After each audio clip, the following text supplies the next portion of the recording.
Halo semuanya, perkenalkan nama saya Kadek Krisna Padamana Putra. Saat ini saya menuntut ilmu studi S2 di ULBI, Universitas Logistik dan Bisnis Internasional dengan nomor induk mahasiswa 211-25043. Adapun pada kesempatan ini saya akan mempresentasikan perihal tugas mata kuliah Sistem Logistik dan Supply Chain Management terkait dengan topik menyeleksi dan menentukan vendor terbaik dengan menggunakan metode Weighted Point Evaluation Method. Adapun nama dosen dari mata kuliah ini adalah Profesor Dr. Insinyur Agus Purnomo MT CMILT. Baik, kita langsung saja terkait dengan studi kasus tugas tersebut. Ya, di sini kita dihadapkan dengan studi kasus terkait dengan PT Warna adalah manufaktur cat di Surabaya. Saat ini Departemen Procurement sedang menyeleksi vendor kaleng cat. Ada tiga kandidat yang mengajukan proposal yaitu vendor A, vendor B, dan vendor C.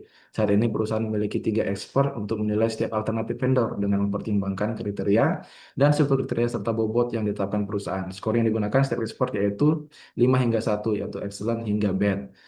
Nah, pertanyaannya adalah bagaimana menyeleksi dan the best vendor dengan metode weighted point evaluation method dan tentukan siapa yang menjadi the best vendor. Baik, untuk menentukan the best vendor dengan menentukan metode weighted point evaluation method, kita mulai dengan melihat kriteria dari proses penentuan ini. Yang pertama kriterianya di sini didapatkan empat kriteria. Yang pertama produk, company, services, dan sales personal. Dari kriteria ini ada juga subkriterianya ternyata. Subkriterianya adalah contoh dari produk, itu ada quality, uniformity, hingga packing. Kemudian company itu ada financial strength, location, hingga capacity. Kemudian ada services, itu dari delivery on time hingga emergency support. Dan sales personal dari knowledge hingga sales service. Nah, bagaimana cara penentuan best vendornya? Kita mulai dari proses pemberian bobot dari masing-masing setiap kriteria dan subkriteria. Adapun proses pemberian bobot ini pada kesempatan ini kita lebih mengedepankan ke asumsi atau pengandaian yang tergantung pada tingkat kebutuhan prioritas dan mendasar saat itu. Bagi saya pribadi, kebutuhan dari PT Warna ini terkait dengan kebutuhan vendornya, dia membutuhkan vendor yang kuat secara finansial. Kenapa? Karena untuk sebuah vendor pemasok kaleng cat itu tentu membutuhkan biaya yang cukup tinggi, sehingga dibutuhkan kemampuan finansial yang cukup baik. Sehingga saya menempatkan company memiliki bobot tertinggi dengan bobot 35 atau normalisasi bobotnya 35%. Kemudian diikuti dengan produk dan services. Tentu kalau produk terkait dengan kualitas dari produk yang dibuat oleh vendor ini dan services terkait dengan delivery on time. Salah satu juga kriteria yang cukup penting dalam proses pelayanan jasa yang kita berikan. Selanjutnya, sales personal saya tempatkan di posisi yang terakhir, di posisi keempat, karena menurut saya ini lebih ke komplement dengan bobot 15 hingga 15%.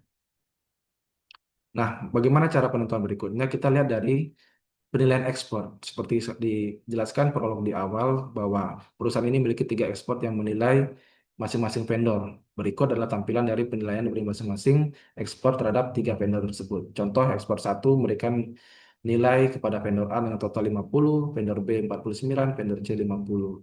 Ekspor 2 memiliki nilai vendor A 49, vendor B 51, vendor C 50. Sementara vendor 3 memberikan nilai pada ekspor 52, 52, dan 51.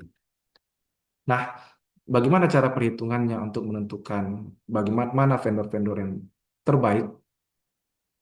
Kita mulai dengan perhitungan weighted point-nya, yaitu dengan cara menjumlahkan dari penilaian masing-masing ekspor terhadap subkriteria, kemudian kita mencari nilai rata-ratanya dan mengalikannya dengan nilai bobot yang sudah dibentuk di slide sebelumnya. Contoh, kita lihat dari quality, ekspor satu memberikan nilai 5 pada vendor A.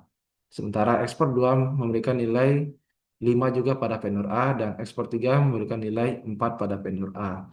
Sehingga kita masukkan dalam perhitungan penjumlahan dari penilaian terhadap vendor A dari ekspor satu terhadap subkriteria quality dan ekspor 2 terhadap quality juga dan ekspor 3 terhadap quality juga atau 5 tambah 5 tambah 4 dibagi 3 untuk mencari nilai rata-ratanya kemudian dikali 8% sehingga terbentuklah 0,35. Dan ini akan prosesnya sama di setiap semua subkriteria sehingga terbentuklah jumlah total menjadi 3,13 dari vendor A, kemudian 2,96 dari vendor B dan 3,03 dari vendor C. Nah, bagaimana cara penentuan rankingnya?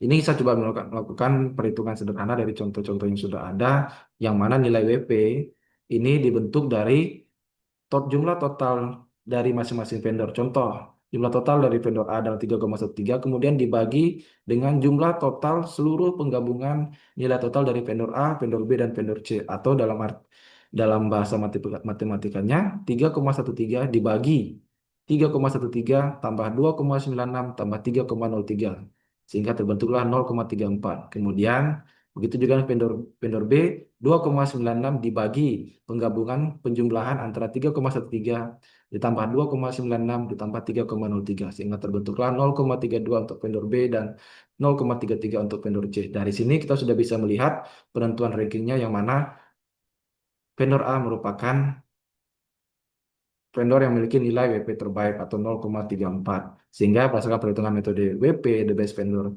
tersebut adalah vendor A.